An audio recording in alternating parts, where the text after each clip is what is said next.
Hey everyone, my name's Eric Leese. I am on committee on the west side of Cincinnati in West Central Cincinnati Young Life.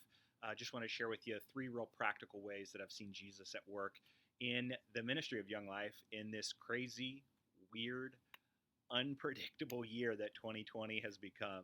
The first thing I want to share with you, and I'm proud about, and I just want to unapologetically brag about, is the way that our staff and volunteers have responded to the challenges of this year. In a year where club looks radically different and campaigners is mostly a Zoom call, Bible study, and camp, we weren't able to go to camp.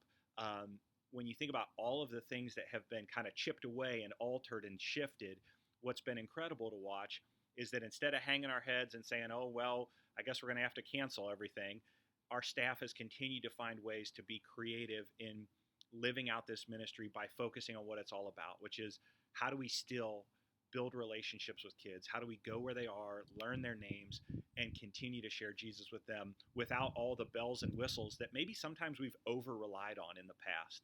And so it's been incredible to watch the way they've bravely responded in the midst of all these challenges.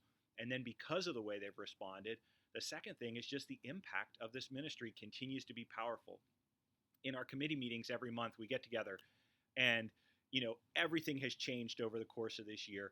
And we still every month hear story after story from Kat and Andrus and other volunteer leaders about kids who are meeting Jesus for the first time or building a deeper relationship with him in a new and incredible way. And it's story after story that you just kind of get spoiled. You're like, this is incredible, the impact that our leaders are still having in the lives of kids without all the things that we maybe have relied on in the past.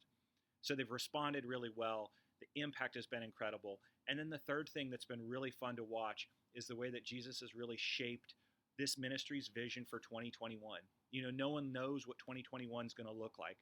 But what's been incredible is the way that with all that uncertainty, Kat has really led our team to think about how do we make sure that no matter what 2021 looks like, we're in a position that we can respond to whatever the Lord does next year.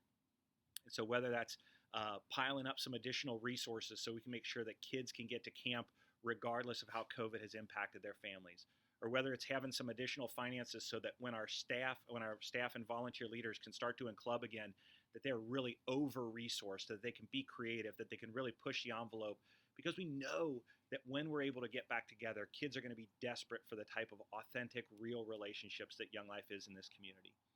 And then the third thing that they're going to do next year is our goal is to double this number of paid staff people and hire 2 additional staff people to help lead and steward this area. And so, for me, that's it. I've been super impressed by the way our staff and volunteers have responded and the way that Jesus has led that, the way he's continued to have an impact in our community and the way he's continued to shape a vision for whatever 2021 has, that this team and this ministry is going to be ready to respond to that. So I want to thank you for being a part of this ministry. Thanks for being a part of this team. Hope that you'll continue to invest and continue to be a part of this as we move into at the end of 2020 and move into 2021. So thanks so much for being a part of it. We'll see you. Take care.